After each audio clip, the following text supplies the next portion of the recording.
ẹ já gbà pé Seyi forí gbá nǹkan nígbà tó wọnú pool ẹ̀jẹ̀ máa wá sórí omi kíákíá àwọn tó ń sọ pool yẹn á rí i pé ẹ̀jẹ̀ wá sórí omi at that time wọ́n ní yọ òkú Seyi wọ́n á rí yọ jáde máàkì yẹn ò dé pọ̀ jù láti pé kán rescue ẹ̀ tán bá gbé lọ sọ́sítì. ṣítọ́ wọlé.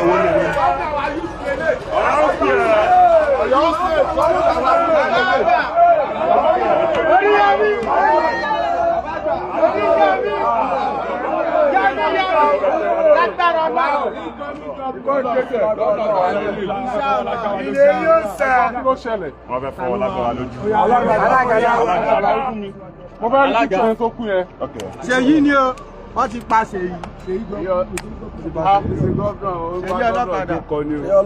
Ọlọ́kadà ni. Lára ló sẹ̀. Bí máàkì orí ẹwà ń bẹ. Máàkì yẹn ṣe bí búlẹ̀tì ó jọ gàtẹ́ kò jọ gàtẹ́ o. because mo rí dot kan. Dọ́ọ̀tì ẹ̀ náà ni dọ́ọ̀tì ẹ̀ gbogbo náà ni ojú dọ́ọ̀tì ẹ̀ gangan lè jẹ́ tí wọ́n ń ra díẹ̀ díẹ̀. tí wọ́n á pọ̀ fojú gbá nǹkan yóò máa nà ní. Bàbá wa àwọn olùdókòwò experience. Point bíi pé nǹkan wọlé síbẹ̀. ẹ̀rẹ́ sọ̀ nìkan ló wá wà ń bẹ́ẹ̀ táìmì yẹn ni.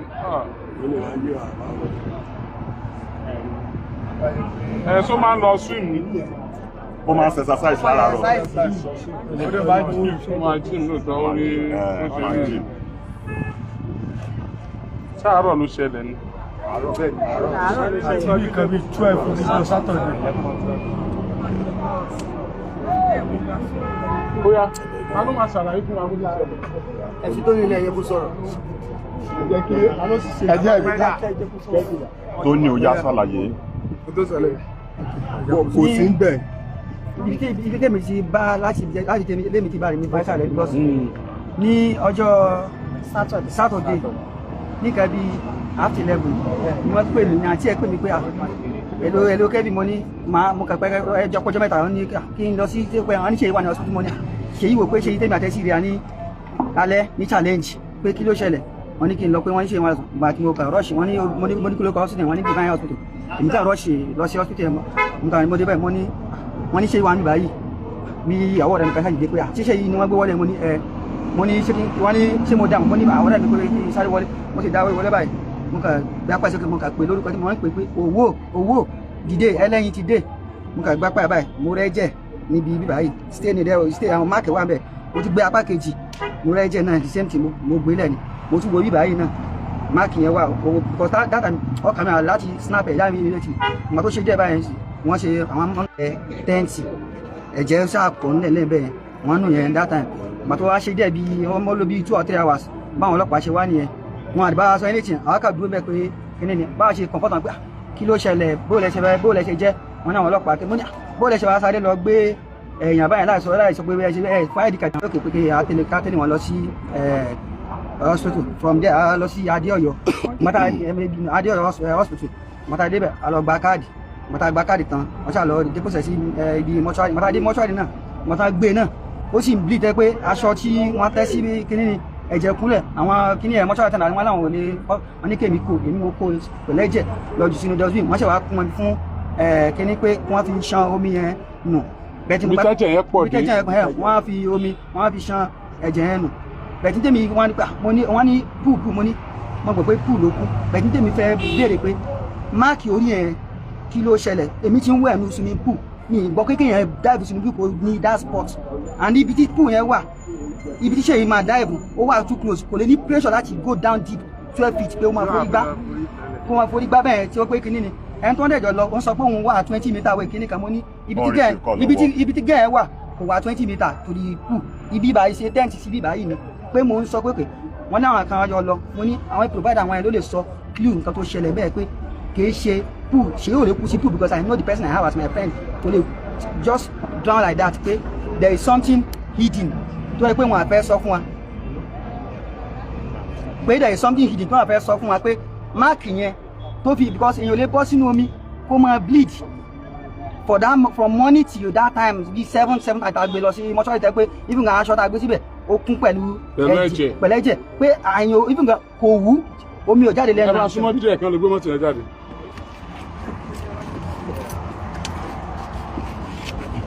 pé kò wú omi ò jáde lára rẹ̀ ó just normal life flat pé kò tó ẹ pé omi ló mú yóò wù bóyá omi àmájáde ní sílẹ̀ tó kọ́ pé omi máa jáde ẹ̀jẹ̀ ló ń jáde lára rẹ̀ máàkì tó dẹ̀ wà bẹ́ẹ̀ kí ni bóò ni máàkì tó wà má tẹ́ pé èèyàn bọ́ sí inú swimming pool pé yóò là báyìí bẹ̀tẹ̀ lè just go deep torí pé ń padà wà gan ya pé ibẹ̀ yẹn ti ń close because ó ti ń pẹ́ pèsè pé padà pé nígbà tí mo débẹ̀ pé ó sì fresh ni mo yà bẹ́ẹ̀ gbogbo kéèyàn máa clean pé àwọn àdáda bẹ̀ bàtà wà yà ẹ̀jẹ̀ ti ń dí bẹ̀rẹ̀ ibẹ̀ yẹn sì ẹ̀jẹ̀ sì ń jáde tó ti ń bọ́ sílẹ̀ because kéèyàn máa bleed from that morning láti around 11 tẹ̀mí gẹ́gẹ́ débẹ̀ títí di bí nǹkan bí 7:30 pé something went wrong pé kí wọ́n sọ bí tí máàkì yẹn ti jáde pé kò lè bọ́ sínú pool kí máàkì yẹn wà pé wọ́n ti parí iṣẹ́ wọ́n kàn jù sínú pool máa padà fọwọ́ sínú pool wọ́n ti parí iṣẹ́ wọ́n jọ lọ sínú pool yẹn.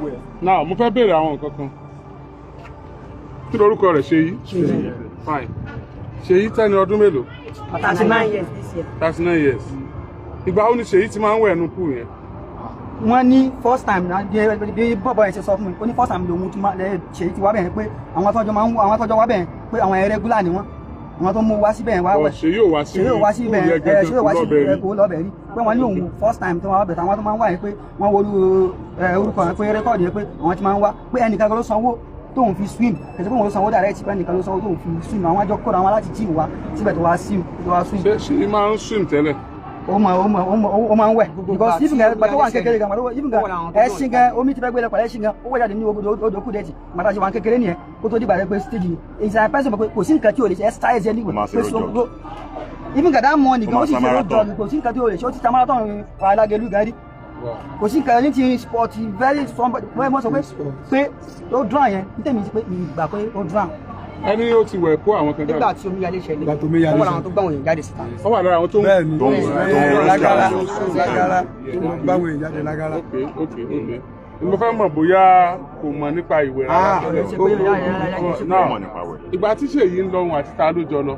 gẹ́ẹ̀ obìnrin ìyẹn oní student visit wọ́n jọ lọ sí gymming from gymming wọ́n jọ lọ tó di swimming pool and ó ní DJ kan ló gbé wọn tó mú wọn direct wọn lọ síbi pool yẹn kẹsì pé Seyi máa bẹ̀ direct wọn ní DJ ló direct wọn lọ síbi pool yẹn tí wọ́n lọ yẹn kẹsì pé Seyi máa bẹ̀ gangan wọ́n ní DJ ló direct wọn mú wọn lọ bẹ̀ tó ló sanwó òun ló dẹ̀ sanwó. fine ìbéèrè tó kù ni pé ṣé orí ẹnìkan lẹ ti rí àmì yẹn àpẹẹrẹ pé nǹkan wà rẹ̀ àbí. orí ẹ bí ibi báyìí ó bíbá gbogbo ibi báyìí náà bó ibi báyìí bó tí mo pa nígbà tí wọ́n wọ́ yẹn gbogbo kankan bẹ́ẹ̀ bẹ̀tẹ̀ ilé ìgbà ni mo wà sọ́sọ́ síta pé èyàn ò lè bọ́ sínú kù kókó dì yóò yá ni eléyìí lọ sí dìbò yẹn pé àkéṣe pé kí ni wọ́n ṣe síbẹ̀ tó fi là bẹ́ẹ̀ ó yan lọ bọ́ sí because ibi tí mo dúró sí lélẹ̀ pool lélẹ̀ ó dive báyìí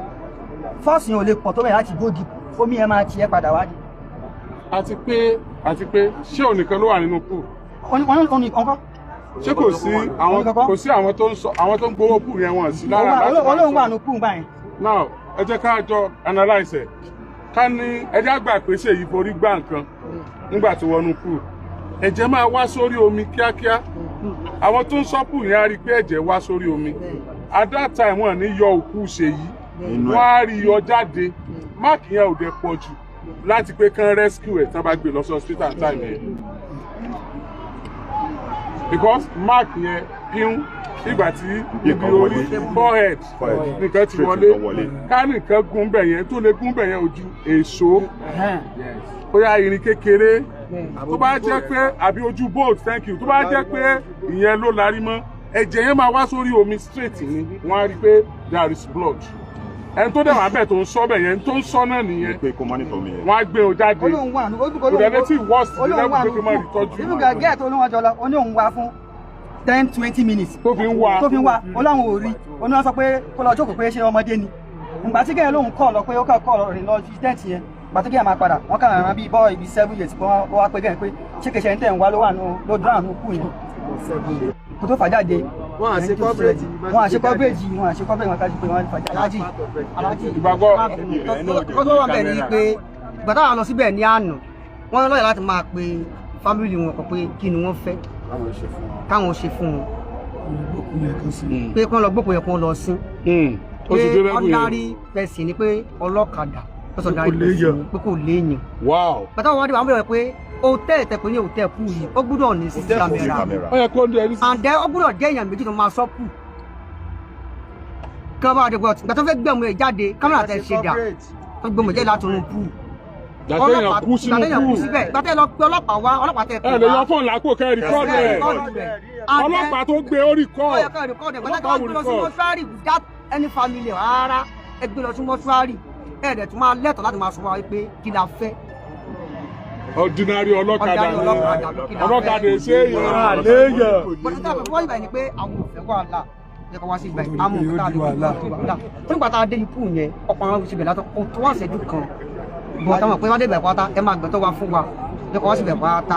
torí wọ́n ti bẹ̀rẹ̀ bẹ́ẹ̀ gbẹ̀tọ̀ àtẹ̀gbẹ́ ìdájọ́ fún bẹ̀rẹ̀ ní sèé àti bẹ̀rẹ̀ pé wọ́n ti fẹ́ play game pẹ̀lú wa bí àwọn tàjọ́ bẹ́ẹ̀ ní sèé báyìí láti máa sọ pé ká máa lọ sí ẹlẹ́yẹlé afẹ́ṣẹ́ ní ti ẹjẹ́ máa lọ sí ẹlẹ́yẹlé afẹ́ṣẹ́ pé máa lọ sí ẹlẹ́yẹlé ọ̀tọ̀ àwọn kan wà ń bẹ̀rẹ̀ pé tí máa fún kálukú wọn sílẹ̀ ọlọ́pàá tó fi níbo nìkan ló máa yìn ló bá yìnbọn tí bàbá wọlé ní máa dúró kò sẹ́ni tó máa dúró ń bẹ̀ pàáta níbi tó tẹ̀wá lẹ́ẹ̀ pàáta ẹ̀jẹ̀ kan bẹ́ẹ̀ bò ní pátá ẹjọ́ tó lọ náà ẹni tó rán wa ní ká lọ dábọ̀ fún ẹ̀ ká padà sí ibà òfin kíyà yóò jọ gbé rárá. police station wo ni mátà yẹn wà báyìí.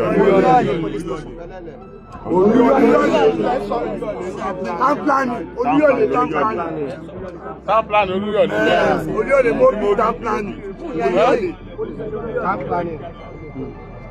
yà àwọn ọmọ mi tó lọ ti fi hàn mí. Tó ní gbogbo ẹ̀yàn ní àtiwájú. Bó ṣe rí nìyí. Tó ní gbogbo ẹ̀yàn. Ṣé tọmọ ẹ̀ àkọ́kọ́ o? Ọjọ́ tẹ ẹ̀kọ́ lọ wọn àjẹkẹ́ wọlé wọn ní kẹ́yìn. Àná yẹn náà ni àkọ́kọ́ lọ fún ọjà ọlọ́pàá lọ́dọ̀ tí èmi àtọlọ́pàá jọ sọ̀rọ̀ wọn á ní kọjá kájọ débẹ̀ fún fẹ́ wù kú yẹn fẹ́ òbí tó kú sí máa kàtà débẹ̀. ìwọ̀n kò bóyá pùtù mọ́nú lọ́ọ̀yà torí ẹnìkan yẹn lọ́ọ̀yà kú lòun. wọ́n láwọn ní CCTV kámẹ́rà ń bẹ̀. ká ní pool instructor tí ó wà ń bẹ̀ nígbà tí ìfẹ́ yẹn ṣẹlẹ̀ pool instructor ní bọ̀bọ̀ yẹn náà ní wà ń sẹ́lẹ̀ àwọn bọ̀bọ̀ yẹn náà tẹ̀lé wa náà ó ní ìgbàtọ́rọ̀ yẹn ṣẹlẹ̀ ó ṣàṣọ kàtìkàtì pé òun jókòó ìgbàtọ́ yẹn tún lóun òun wà nù omi pẹ̀lú. níta wà ń já fún pé CCTV kámẹ́rà dà ń bẹ̀. fún wa nù ọgbọ́n CCTV kámẹ́rà. tó bá wà nù omi yẹ kó mọ̀ nígbà téèyàn kú sínú omi náà ó lóun ò mọ̀ ọlọ́mọ kékeré kan ọmọ 7 years ló ṣẹ̀ṣẹ̀ wá ń sọ fóun pé èèyàn ti kú síbẹ̀. ìgbà tí mo rí pé story yẹn ò ṣe story kan. ọ̀gá ọlọ́pàá yẹn ti ń dọwọ́ bọ̀rọ̀ yẹn mọ́lẹ̀. ẹrù bẹ́ẹ̀. bẹ́ẹ̀ni pé kí ni bàtà ẹni tó tajọ lọ síbẹ̀ yẹn bá ṣe ń sọ̀rọ̀ yẹn tó kò lọ mọ́tà wípé anybody kú síbẹ̀ yẹn kò lọ mọ́tà yẹn ara tó ọ̀gá ọlọ́pàá yẹn ń wí ìfọ̀rọ̀ yẹn ni wọ́n lọ sọ pé kí ló kà gidigbo pẹ̀lú mọ́tà tó wà nílẹ̀ yìí. àwọn kà gidigbo ẹ tí ọba tiẹ̀ kà gidigbo wọ́n kúrò ní lọ́ọ̀nì. ọlọ́pàá yẹn sọ bẹ́ẹ̀ orí mi ẹgbẹ́ bí ẹnìkan àwọn tájọ lọ ní o ti wọ̀ mọ́ wọn lọ́wọ́ mi ẹgbẹ́ ti lọ fèsì ọlọ́pàá tó kó yìnbọn sí mi ẹgbẹ́ àgbọn parọ́ ni. lọ́pọ̀ náà wà ní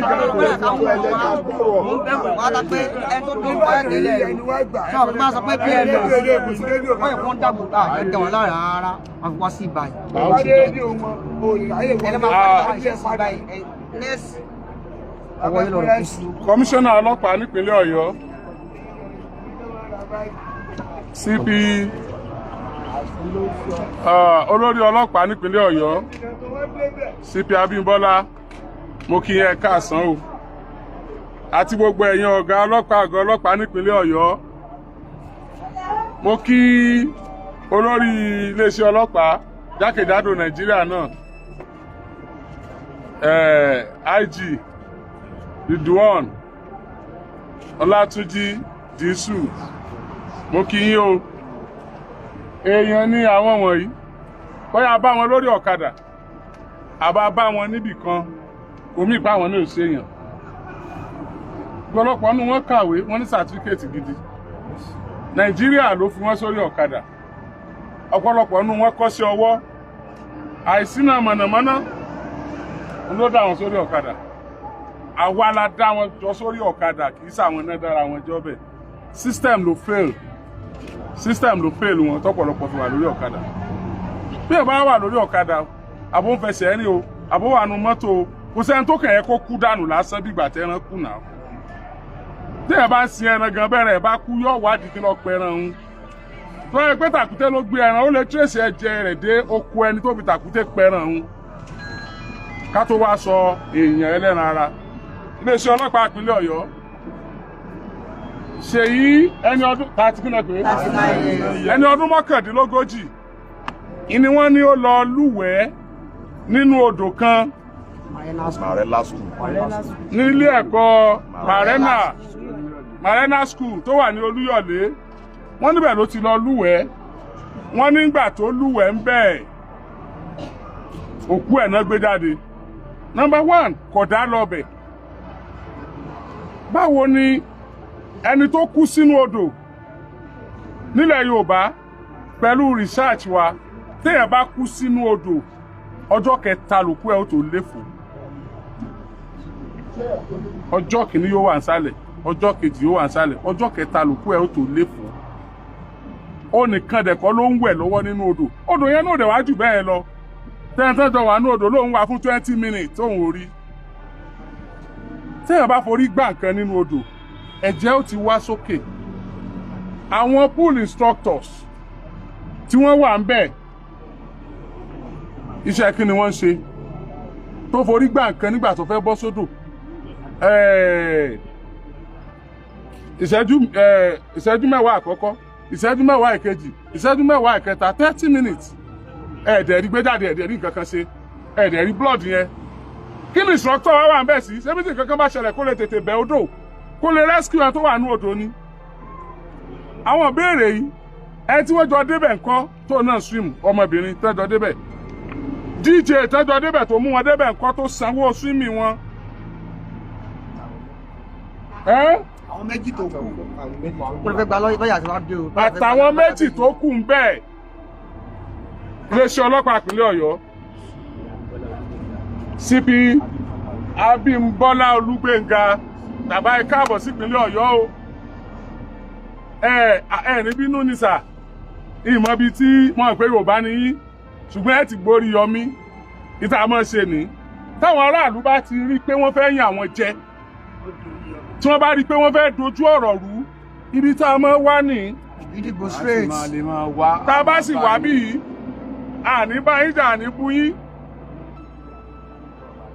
a jọ bẹ̀rẹ̀ pẹ̀lú kájọ analyse tí ó jẹ́sẹ̀ ẹ̀yin ọlọ́pàá ó yá ẹ̀yin kẹ́ kúkú pa ṣùgbọ́n tí ní kẹ́ mọ́ báyè gba lágbájá ti kú gbé kí lẹ fẹ́ ká ṣe fún yín kẹ́ mọ́ lọ ó ti kú ti ẹ̀nu kẹ́ mọ́ báyè gbà àwọn ẹni yóò sọ pé kẹ́ jí Ṣèyí fún àwọn ọmọ pé ẹ̀ lágbára àti jí ṣùgbọ́n ẹ lágbára láti bring ẹni tó pa Ṣèyí to book ẹ lágbára kó nítọ̀ òun kó fojú winá òfin AIG Fred ní Èkó Kòtù zone 11 àpè ẹ̀yìn náà sọ̀rọ̀ yìí AIG Fred Èkó Kòtù tẹwà ní zone 11 l'Óṣogbo àpè ẹ̀yìn náà sọ̀rọ̀ yìí nítorí pé gbogbo àwọn tẹ́ ń wò yìí wọ́n lágbára kí gbogbo kún ọmọ bẹ̀rẹ̀ pé ṣé omi wà ń bí lánàá kan ní òṣomi bẹ̀ rí lẹ́nu ìgbà tí Ṣèyí kú bẹ̀ yìí wọ́n lágbára kí wọ́n pẹ́ ṣé wọ́n ṣe skul bí nìkan ní rárá o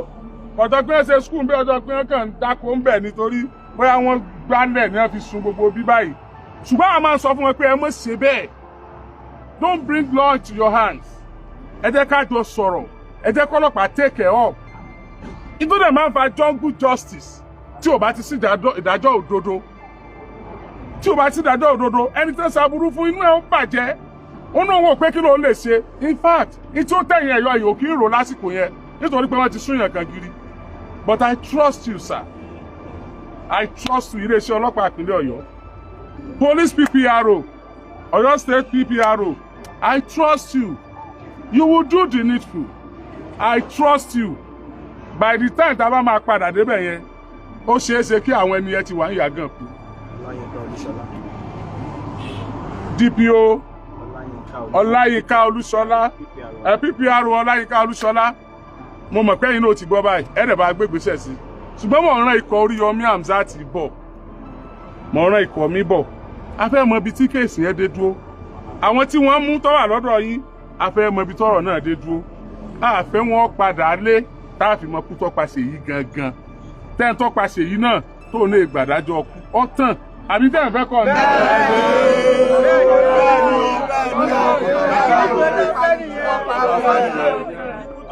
Justice for Seyi. Justice for Seyi.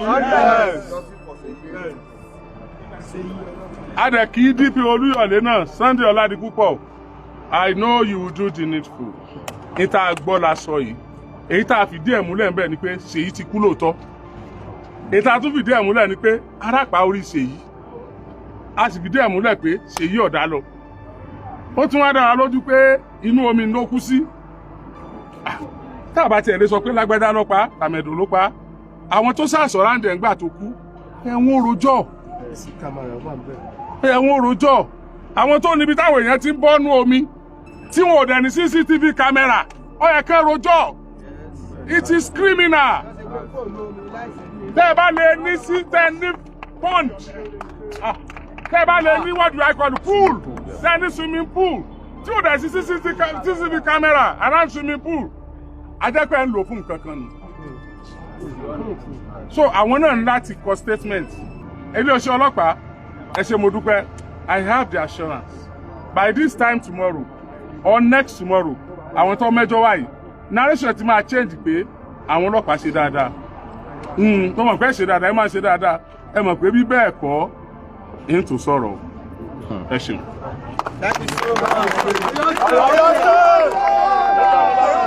Ẹ kú dédé wòyí gbogbo ẹ̀yin èèyàn mi nípínlẹ̀ Ọ̀yọ́ ní gbogbo Ìbàdàn Ògbómọ̀ṣọ́ Ọ̀yọ́ Ìbàràpá méjèèjì àti gbogbo Òkè Ògùn gbogbo 33 local government ń bẹ ní ìpínlẹ̀ Ọ̀yọ́ gbogbo yín ni mo kí.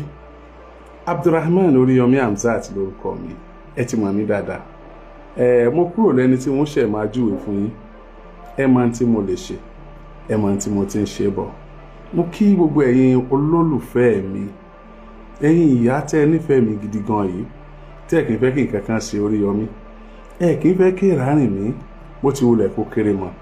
Mo kí ẹ̀yin ọmọdé kéékèèké tẹ́ nífẹ̀ẹ́ mi tí ẹ gbà mí ní bàbá yín tí Oriyomi òkìkí bàbá ọmọ kéékèèké ni ẹ kì í fẹ́ kí nǹkan kan ṣe mí nǹkan kan ò ní ṣẹ̀yìn náà o. Mo kí ẹ̀yin òṣìṣẹ́ ìjọba mo kí ẹ̀yin oníṣẹ́ ọwọ́ mo kí ẹ̀yin òǹtajà mo kí yín mo kí gbogbo wa pátápátá tó mọ iléèwé àtọmọ ẹ̀kọ́ṣẹ́ gbogbo wa ni mo kí pé ní agbára Ọlọ́run ìpínlẹ̀ Ọ̀yọ́ ti ń dà àní ò sí gbogbo ara rí pé ìpínlẹ̀ Ọ̀yọ́ ti ń dára gbogbo ara rí pé Nàìjíríà ń dára. Ìdí tí mo fi sọ pé ó ń dára ni pé à ń sùn à ń jí a wà láyé a wà láàyè. Ọlọ́run ò mú wa kúrò nínú ẹni tó tún nírètí a wà nínú ẹni tó tún nírètí wípé yóò dáa jù báyìí lọ. Ẹnikẹ́ni tó bá ti nírètí tó sùn tó jí tó sì tún wà lálàáfíà ẹ jẹ́ kẹ́ni ẹ sọ pé ó ń dára. A wàá béèrè pé a fẹ́ kó dára sí ni. Ìgbà tó bá dára sí àtèmi àtẹ̀yin wọn ní fi wá sàwátì ń bẹ̀. Àmì kí ni mo fẹ́ sọ? Ọ̀rọ̀ lórí ètò ìdìbò tó ń bọ̀ yìí mà ní. Tí ẹ ti mọ̀ pé lóòótọ́ Oriyomi Hamzat ń díje sá òótọ́ ni. Ó ti hàn pé kò kérò jọ fẹ́yàn kankan òótọ́ ni. Òótọ́ ni gbogbo àwọn aráàlú nífẹ̀ẹ́ rẹ̀ lóòótọ́ òótọ́ ni.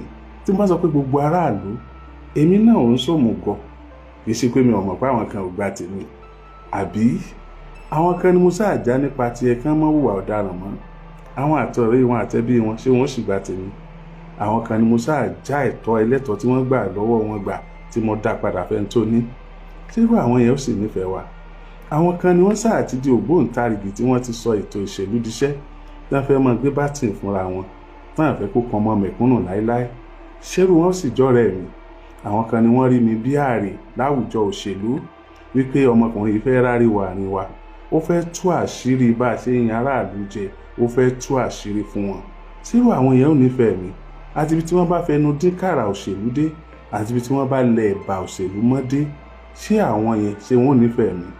I am here to tell you wípé mo gbà wípé ẹ̀yin aráàlú ẹ nífẹ̀ẹ́ mi èmi náà sì nífẹ̀ẹ́ yín mi ò sì ní ṣe nǹkan kan ju nǹkan tí ó jẹ́ òdodo lọ. Tó bá rí bẹ́ẹ̀ ẹnu òfìfo kì í ró yànmùyànmù bẹ́ẹ̀ ni ọgbọ́n ò sì digi àfokùn. Ǹjẹ́ ẹ mọ̀ pé péréte báyìí ló kù on the 17th of this month nílẹ̀ ètò ìforúkọsílẹ̀ gẹ́gẹ́ bí olùdìbò dópin. Ẹ̀yin tẹ́ ẹ lẹ́ẹ̀ nífẹ̀ẹ́ sí tí mò ń ṣe lọ́wọ́lọ́wọ́ ẹ̀ tí ẹ fẹ́ kí n wọnú òṣèlú rárá. Ǹjẹ́ mọ̀ pé tí mò ń ṣe lọ́wọ́lọ́wọ́ yẹn òṣèlú lè má fún mi láǹfààní àti ṣe mọ́. Ṣé mọ̀ pé à ń jàǹfààní fúngbà díẹ̀ ni. Tá a bá rí ẹni tó nífẹ̀ẹ́ tí mò ń ṣe lọ́wọ́ níjọba ó ṣeé ṣe kí n má rí ṣe mọ́ o. Ó sì ṣeé ṣe ìwọ̀n ìwúlò tẹ́ ń jẹ yẹn kẹ́ ẹ má rí jẹ mọ́. Ǹjẹ́ mọ̀ wípé lórí ọwọ́ tí mo ti ń ṣe yẹn èèyàn péréte ló sì ń jàǹfààní mi. Tí mo bá tẹ̀síwájú tí mo tún láǹfààní tá a bá fi ọtọ́rítì ìjọba kún ìní ẹ̀mí ọmọnìyàn tá a ní ó ṣeé ṣe ká tún ṣe dáadáa jù bá ń lọ. Ẹ má bẹ̀rù, ẹ lọ gba káàdì ìdìbò yín. Ẹ̀yin tí ẹ ní lọ́wọ́ tẹ̀ ń fò ní dòní tẹ̀ ń fò ládọ́là ẹnìkan ṣoṣo tí mo lè gbà kó nífẹ̀ẹ́ mi báyìí lẹni tó bá lọ gba káàdì ìdìbò rẹ̀. Ẹ lọ sí secretariat àti state headquarters INEC ẹ lọ gbà ń bẹ̀. Ẹ lọ sí àwọn local government headquarters INEC local government offices ẹ lọ gbà ń bẹ̀. Èyí tó bá jẹ́ ti local government yín ẹ lọ forúkọ sílẹ̀. Ẹ ní káàdì yẹn lọ́wọ́. Mo ń fi àsìkò yìí sọ fún yín ni o, mi ò tàn yín o, mi ò ṣeré o. Lóòótọ́ ni mò ń díje gẹ́gẹ́ bí gómìnà nípínlẹ̀ Ọ̀yọ́. Èébú ò nítumọ̀, ìṣèdánsákì sí ni ò nítumọ̀. Ibi tá à ń lọ ló mátà. Bí gbogbo ayé ń pàtẹ́wọ́ fún wa kò ní ká wẹ̀yìn, bí gbogbo ayé sì ń bú wa kò ní ká pa àlọ́ mọ́. Ẹ̀yin èèyàn mi nípínlẹ̀ Ọ̀yọ́ tí ẹ bá nífẹ̀ẹ́ ọjọ́ ọ̀la ìpínlẹ̀ Ọ̀yọ́ lódodo àwọn kan máa ṣe ẹlòmíì ò máa bọ́ síbẹ̀, ẹnìkan ò máa dìde ẹlòmíì ò máa jókòó. Tá a bá nífẹ̀ẹ́ tó fẹ́ dìde ó yẹ ká wẹ́ni eré jókòó bí ó bá dìde sí. Aráàlú ló sì yẹ kó mọ ẹni rẹ̀ máa fẹ́ kó jókòó bẹ́ẹ̀. Ẹ jọ̀ọ́ ẹ lọ gba káàdì ìdìbò yín. Òní ni ọjọ́ kejìlá oṣù kẹrin. Gbogbo ohun tí ọ̀rọ̀ náà ó fi tán lẹ̀ tí ẹ fi ní láǹfààní mọ́ kò ju ọjọ́ 4 sọ́jọ́ 5 lọ. Ẹ láǹfààní yẹn tó bá ti dọ̀la Monday. Ẹ kọ́kọ́ tiẹ̀ dákán kẹ́ ẹ débẹ̀. Gbogbo ohun tẹ́ fi gbà kò ju ìṣẹ́jú 10 sógún ìṣẹ́jú lọ. Wọ́n ti parí ìtọ̀lọ́ yín, ẹ ti kúrò ńbẹ̀. Mo ń sọ fún yín, mo dẹ̀ ń bẹ̀ yín. Kó má dá ìtẹ̀ ìkẹ́kọ̀ọ́gbọ́n etí ajá agétí ajá agélé títán ó sọ bẹ́ẹ̀ nù. Ẹ lọ gba káàdì ìdìbò yín. Oriyomi Hamzat lórúkọ mi. Bẹ́ẹ̀ ṣe nífẹ̀ẹ́ mi tó yìí, ẹ̀yin tẹ́ ń wò mí lẹ́yìn odi Nàìjíríà, ẹ bá mi pàṣẹ fáwọn èèyàn yín tí wọ́n máa ń pè yín tí wọ́n bá ti nílò yín, torí ẹrù orí tí yín ò fúyẹ́ díẹ̀ sí tẹ́ni tó nífẹ̀ẹ́ mẹ̀kúnnù bá wà níjọba. Ẹ bá mi pàṣẹ fún wọn, ẹnikẹ́ni lọ gba káàdì ìdìbò wọn. Ẹ̀yin tẹ́ wà nílé ẹ lọ gba káàdì ìdìbò yín sẹ́ẹ̀. Àsìkò péréte ló kù, ẹ lọ gba káàdì ìdìbò yín. Oriyomi anífẹ̀ẹ́ rẹ irọ́ ló ń pa bó o bá ní káàdì ìdìbò. Oriyomi tiẹ̀ là ń ṣe erémọdé lásán ni tó o bá ní káàdì ìdìbò. A mọ̀ wípé ìṣọwọ́ táwọn èèyàn fi gba káàdì ìdìbò ó ti pọ̀ ju ti tẹ́lẹ̀ lọ, ṣùgbọ́n síbẹ̀síbẹ̀ ẹ gbìyànjú ẹ lọ gba káàdì ìdìbò yín. NEPA tún ti múná lọ àbí.